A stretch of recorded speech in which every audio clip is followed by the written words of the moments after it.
c'est un moment très émouvant pour moi maintenant, puisque je vais accueillir quelqu'un que j'ai rencontré en chair et en os, comme ça, devant moi, il y a quelques jours, et que j'ai admiré depuis qu'elle danse. Voilà, puisque mon mari et moi sommes amateurs de danse, et nous avons vu l'évolution de Marie-Agnès. Voilà, nous l'avons vue consacrée dans ces étoiles. Et lorsque je l'ai rencontrée, j'étais comme une petite fille, comme à chaque fois que je suis devant quelqu'un qui m'émeut, c'est encore le cas aujourd'hui.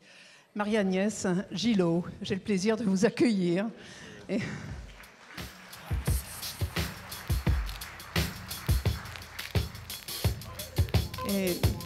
voilà, Marie-Agnès va nous raconter son histoire, magnifique histoire. Vous allez voir, c'est une belle histoire, c'est une très grande dame. Bonjour à tous. Donc, je suis rentrée à l'école de danse de l'Opéra de Paris à l'âge de 9 ans. Nous avons des grands suivis médicaux lors de cette entrée. Et là, on m'annonce un état scoliotique. Jusqu'à là, tout allait bien. 2 ans après, on me diagnostique une double scoliose et on m'oblige à porter un corset du cou au bassin que je porterai pendant 7 ans, 6 ans, 21 heures par jour. Et malgré tout, j'ai continué l'école de danse de l'Opéra de Paris en cachant mon corset à tous mes camarades de classe de danse et tous mes professeurs. Et à partir de là, comme par hasard, je suis toujours passée première.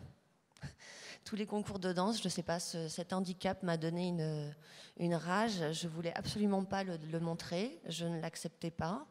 Et je trouvais ça très dur pour une jeune femme de porter un corset à l'âge de l'adolescence. Voilà. Et donc après, j'ai continué bien sûr mon ascension dans cette grande maison, l'Opéra de Paris. Et je suis rentrée dans le corps de ballet à l'âge de 15 ans avec une dérogation pour travailler avant 16 ans. Et j'ai passé des concours et des concours et des concours jusqu'à atteindre le grade d'étoile. Est-ce que vous pensez que vous seriez allé aussi haut dans votre carrière, finalement, sans cette maladie ? Oui, mais je pense que ça m'a donné une endurance et une ténacité que peu de danseurs connaissent si jeunes, j'allais dire. Ça a dû marquer vos relations avec vos amis, les danseuses, parce que quand on connaît un petit peu le monde de la danse, vous êtes toujours entre vous, c'est un milieu de concurrence, d'amitié, mais de concurrence. Et vous étiez toujours caché avec votre corset. Ça a joué sur les relations avec les autres. D'ailleurs, vous étiez toujours très froide, en retrait. Oui, c'est-à-dire que j'ai beaucoup de mal à avoir un contact rapide et proche avec les personnes. Pendant mon enfance, en fait, je ne supportais pas qu'on me dise bonjour ni au revoir, parce que c'était le seul moment où on pouvait me taper sur l'épaule ou s'apercevoir que j'avais un corset. Et comme je m'habillais comme un garçon avec des choses très amples, donc pour absolument pas faire voir mon corps. Donc c'était quand même comique, puisque les 3 heures où j'enlevais mon corset, j'étais presque nue quand je dansais. Et pourquoi vous l'avez juste au corps, quoi. Pourquoi vous avez décidé de le dire à personne, finalement ? Parce que à 11 ans ou 12 ans, quand on est petite fille et que le corset, c'est un objet quand même qui n'est pas très, très joli, qui n'est pas très saillant. C'est du plastique, du fer, ça meurtrit le corps, ça laisse des cicatrices sur la peau et c'est un objet qui fait du bruit aussi quand on l'a. Donc je voulais cette distance avec les autres pour surtout pas qu'on l'aperçoive. Est-ce que vous avez déjà essayé d'imaginer votre vie si vous aviez, à l'âge de 12 ans, accepté l'opération ? Il était hors de question pour moi d'accepter l'opération. J'ai accepté la rééducation tous les week-ends. C'est-à-dire que normalement, quand on est petit rat de l'opéra, le week-end, on prend des cours particuliers de danse. Moi, je prenais des cours particuliers de rééducation. Et je faisais aussi de la piscine, de l'entraînement en piscine très très poussé, 4 nages, pour renforcer tous mes muscles du dos. Et donc, je tiens mon ossature par mes muscles. Là, vous partez sur d'autres projets, toujours dans le milieu de la danse, mais plutôt vers de la chorégraphie? Oui, j'ai toujours été happée par la chorégraphie. Petite, je chorégraphiais quand j'étais seule.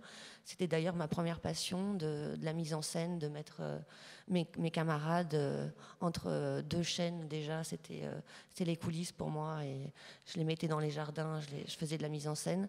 Donc c'est une continuation dans mon théâtre, je dirais assez logique. Si c'est pas l'enseignement, c'est forcément la création.